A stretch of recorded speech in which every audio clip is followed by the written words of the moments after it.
Hello guys, my name is Shantanu. I'm sport nutritionist and hormone specialist. Today we are going to talk about Amit. So he's one of my clients. So today's case study about आज का जो case study होने वाला है वो उनका 60 days का transformation है. तो उसके बारे में आपको मैं इन डेप्थ उनकी जर्नी को गो थ्रू कराऊंगा. तो सबसे पहले जान लेते हैं. Amit is 38 years old. So वो आईटी में काम करते हैं. तो उनके बेसिकली इनिशियली बहुत ज्यादा चैलेंजेस थे. Challenges like long sitting hours थे. उनका पोस्चर का प्रॉब्लम था.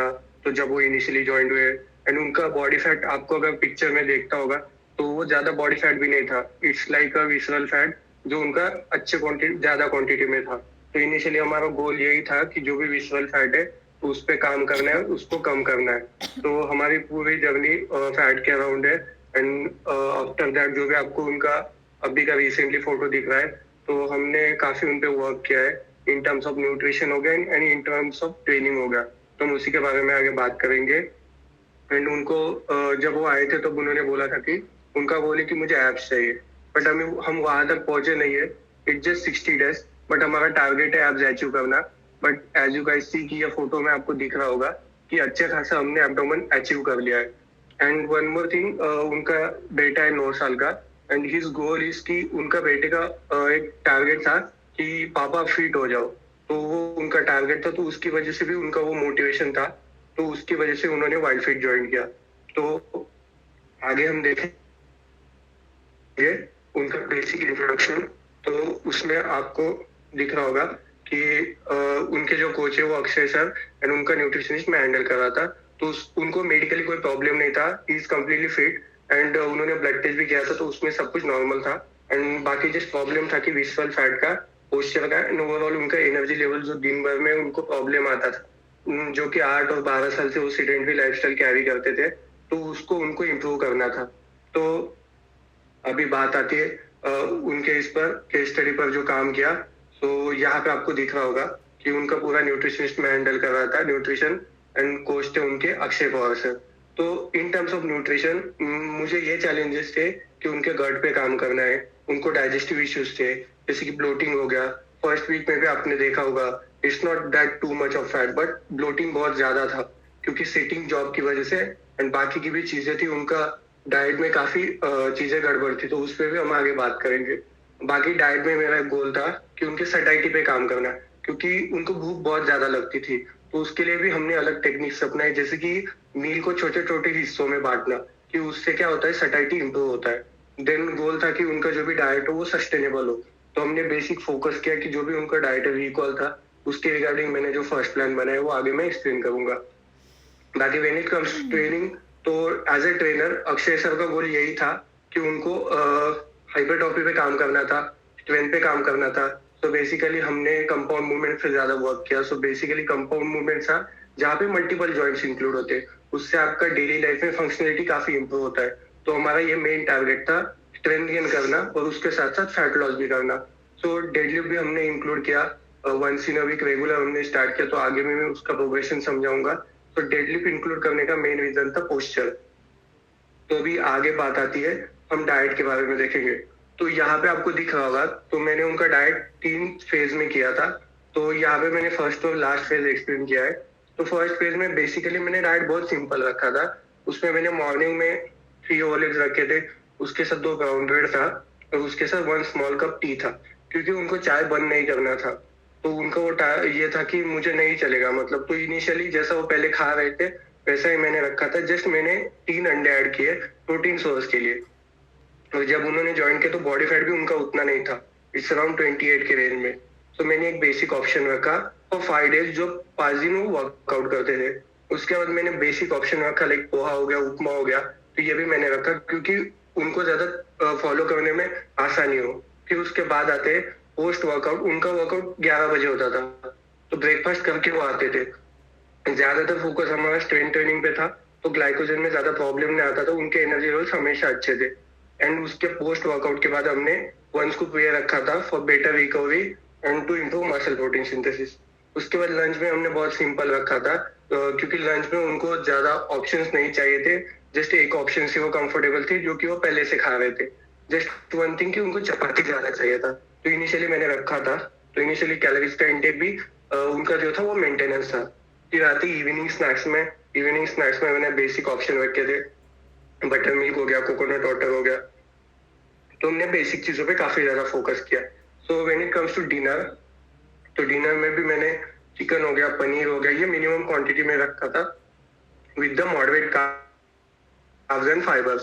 सो ये फर्स्ट फेज था, ये बहुत सिंपल था। बट उसके बाद चैलेंज आता है लास्ट फेज में। अभी आपको करंट फेज दिख रहा होगा।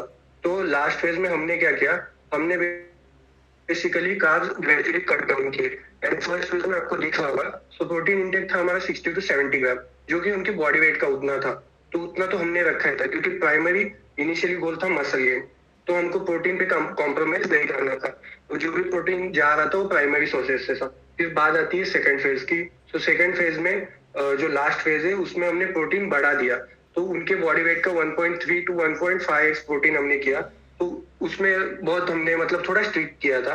तो बेसिकली मॉर्निंग में उनको 2 eggs थे, 2 whole eggs, एंड देन वहां से हमने चाय रिमूव किया एंड ब्रेड रिमूव किया था।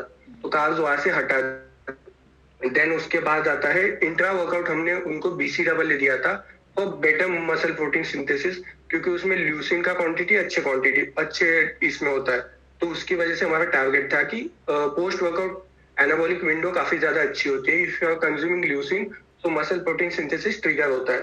फिर पोस्ट वर्कआउट हमने वे प्रोटीन दिया। देन उसके बाद अगर आप नोटिस करोगे तो 1 बजे तक वो कुछ कार्ब नहीं खा रहे थे, तो बेसिकली प्रोटीन खा रहे थे। तो उसकी वजह से body tend to use fat as a energy source.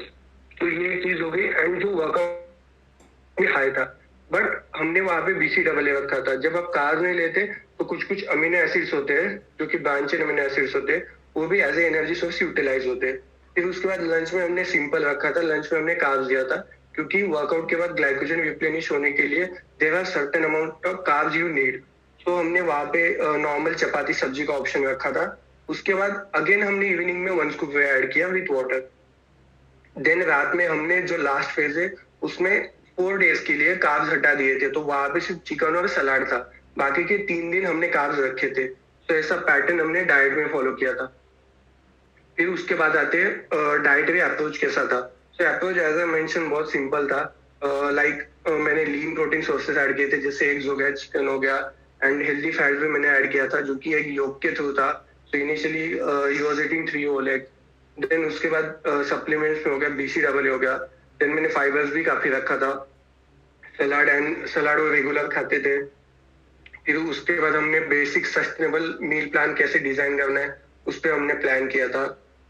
And उनका वाटर इंटेक भी काफी अच्छा था, like 3 to 4 liters। If you are consuming more than 100 gram of protein, तो आपको वाटर इंटेक काफी अच्छा चाहिए, नहीं तो किडनी पे काफी ज्यादा प्रॉब्लम होता है if you are consuming that much of protein, not drinking enough water. फिर लास्ट फेज में हमने ग्रेजुअली कार्ब्स रिड्यूस किए, एंड वो उनके लिए इजी हो वैसा मैंने किया।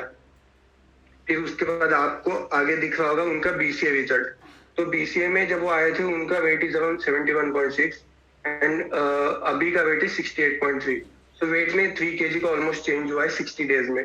But the good part is उनका बॉडी फैट 1.5% से कम हुआ है। एंड बेस्ट चीज क्या है कि मसल गेन भी हुआ है एंड उनके बॉडी को दिख रहा है। इफ यू सी फर्स्ट वाला इमेज, तो उनके ट्रैप्स काफी ज्यादा डेवलप हुए। तो वो एक चीज हमने ज्यादा फॉलो किया। ये हो गया न्यूट्रिशन का पार्ट। तो अभी आते ट्रेनिंग के पार्ट पे। तो ट्रेनिंग में बेसिकली जब वो आए थे, यहाँ पे आपको दिख रहा होगा 28 जून को उन्होंने ज्वाइन किया है। तो उनका सिस्टोलिक ब्लड प्रेशर था 136, फिर वो ड्रॉप होके 118 हो गया। लाइक डायस्टोलिक में भी काफी इंप्रूवमेंट है, पल्स रेट में भी। But the best part is अगर आप नीचे देखोगे मेजरमेंट्स में, तो जब वो पहले आए थे तो उनका वेस्ट 33.5 था एंड अभी उनका वेस्ट 30 है। सो ऑलमोस्ट 3.5 इंचेस उनका वेस्ट में ड्रॉप हुआ है। तो ये बहुत बड़ी इंप्रूवमेंट है। फिर बात आती है एब्डोमेन की, जो कि 35 था एंड अभी वो 32 है। तो ऑन द बॉडी के लेवल पे काफी ज्यादा इंप्रूवमेंट है। एंड मिड थाई भी आप देखोगे तो ग्रो हुआ है, फोरआर्म भी अच्छे से मेंटेन है। तो मेजरमेंट्स में काफी ज्यादा इंप्रूवमेंट है। एंड उनका सिर्फ शोल्डर का मोबिलिटी वीक था, वो भी बाद में अच्छा हो गया। देन अभी आते हैं वर्कआउट का उनका पैटर्न कैसा था। तो पैटर्न बहुत इंटरेस्टिंग है। पैटर्न में हमने 3 फेजेस में काम किया अक्षय सर ने। सो बेसिकली आज वो यहाँ पे ने, सो आई कंटिन्यू दैट पार्ट। तो फेज 1 में पहले 15 डेज थे। तो 15 डेज में उनका पैटर्न था 3 दिन उनका फुल बॉडी था, alternate day, Monday, Wednesday and Friday, and in between वो कार्डियो करते थे। ये 15 डेज चला कि उनके मसल थोड़े से यूटिलाइज हो जाए, यूज टू हो। तो उसके बाद नेक्स्ट 15 डेज हमने पुश पुल लेग रखा एंड बीच में कार्डियो रखा। तो हर मसल वीक में एक बार आता था, बट इंटेंसिटी अच्छे लेवल पे थी। तो ये हो गया फर्स्ट मंथ का। देन लास्ट फेज आता है जो कि नेक्स्ट 4 वीक्स थे, जो अभी के थे। तो उसमें हमने थोड़ा इंटेंस रखा। इंटेंस इन द सेंस हर वीक में एक मसल 2 बार यूटिलाइज होगा। तो ऐसा क्यों चाहिए? क्योंकि जब आपका मसल 72 आवर्स तक रिकवर हो जाता है, तो उसके बाद जब भी आप उसको ट्रेन करोगे तो मैक्सिमाइज ग्रोथ हम टारगेट कर सकते हैं। तो लास्ट मंथ में हमारा टारगेट था बेसिकली हाइपरट्रॉफी। हाइपरट्रॉफी मतलब मसल मास गेन करना। तो उसकी वजह से हमने डे 1 पे बैक एंड बाइसेप रखा। वहां पे कंपाउंड मूवमेंट जैसे कि डेडलिफ्ट हो गया, बारबेल बेंट ओवर हो गया, तो ये चीजें हमने ऐड की। एंड डे 2 पे चेस्ट शोल्डर ट्राइसेप, डे 3 पे हाई इंटेंसिटी कार्डियो या फिर 45 मिनट्स का सर्किट होता है। तो वहां पे आपका कंटिन्यू जो भी हार्ट रेट है which is near his MHR, तो ये हमने वर्कआउट पैटर्न रखा। देन डे 4 पे हमने लेग्स रखा। लेग्स वीक में एक ही बार हम रखते थे, क्योंकि उनका लोअर बॉडी काफी अच्छा था और काफी स्ट्रांग था। मेन गोल था कि अपर बॉडी पे काम करना। देन अगेन डे 5 पे हम अपर बॉडी ट्रेन करते थे एंड उसमें वॉल्यूम ज्यादा रखते थे। लाइक डे 1 एंड डे 2 में chest shoulder tricep and back bicep था, बट डे 5 पे हम वॉल्यूम ज्यादा रखते थे। लाइक वेट कम रखते थे बट रेपिटेशन ज्यादा रखते थे। तो उसकी वजह से क्या होता है, मसल आपका मेंटेन रहता है और आपका स्ट्रेंथ भी नहीं कम होता। तो ये उसका बेनिफिट है। देन पोस्ट वर्कआउट वो 20 मिनट्स वॉक करते थे। वो क्यों करते थे? क्योंकि ईपॉक बढ़ाने के लिए, like post exercise oxygen consumption. तो उसकी वजह से क्या होता है, after your exercise your body also use fat. तो वो एक चीज होता है। देन उसके बाद आते हैं उनका अभी प्रोग्रेशन देखते हैं। तो उनके प्रोग्रेशन में आपको यहाँ पे दिख रहा होगा, द डे ही स्टार्टेड, तो उनका बारबेल स्क्वाट था 40 kg। देन वो 65 kg पे पहुंच गए and now he is doing 65 kg के 10 reps। ये बहुत बड़ी इंप्रूवमेंट है regardless of doing once in a week सिर्फ लेग्स करते थे। तो उससे रिकवरी भी अच्छी होती थी और लेग्स बहुत बड़ा मसल है तो उसको टाइम लगता है रिकवरी के लिए, तो हमने ध्यान में रखा था। देन आपको आगे दिख रहा होगा डेडलिफ्ट का। डेडलिफ्ट जब उन्होंने स्टार्ट किया था वीक 1 पे 60 से स्टार्ट किया था। अभी उनका डेडलिफ्ट है 90 kg। तो 90 kg के वो ऑलमोस्ट 5 reps कर लेते हैं। वो बहुत अच्छी चीज है और उनके बॉडी वेट के 1.28 वेट है। तो ये काफी अच्छे इंप्रूवमेंट है 60 डेज में। देन उसके बाद आते हैं आगे का जो भी प्रोग्रेशन आप देख रहे हो, which is overhead press. Overhead press basically एक कंपाउंड मूवमेंट है, उसमें आपकी फुल बॉडी यूटिलाइज होती है। तो डे 1 पे स्टार्ट किया था 20 kg पे। 20 kg पे उनका 1-2 ही रेप जाते थे। अभी वो 30 kg के 10 रेप मार लेते हैं। तो ये काफी अच्छी चीज है। तो आपका मोबिलिटी भी इंप्रूव होता है, शोल्डर का आपका पोस्चर भी इंप्रूव होता है, और शोल्डर प्रेस से, जो कि बारबेल शोल्डर प्रेस की मैं बात कर रहा हूँ। तो उसके बाद आते हैं one of the most important movement, जो कि है बारबेल बेंच प्रेस। तो बारबेल बेंच प्रेस वो इनिशियली स्टार्ट किया था उन्होंने 20 to 25 kg। तो अभी उनका barbell bench press is almost 50 kg। तो डबल उनका हुआ है विद इन 60 डेज। तो ये काफी अच्छे इंप्रूवमेंट है। तो ये उनका प्रोग्रेशन था वर्कआउट का। तो बाकी आगे आप देखोगे उनके मील पिक्चर से कुछ, तो ये आपको दिख रहे होंगे। तो बेसिक और डाइट फॉलो करते थे, नॉट दैट कॉम्प्लिकेटेड। तो हमने चीजें बहुत सिंपल रखी थी। So that's it from my and. Thank you guys.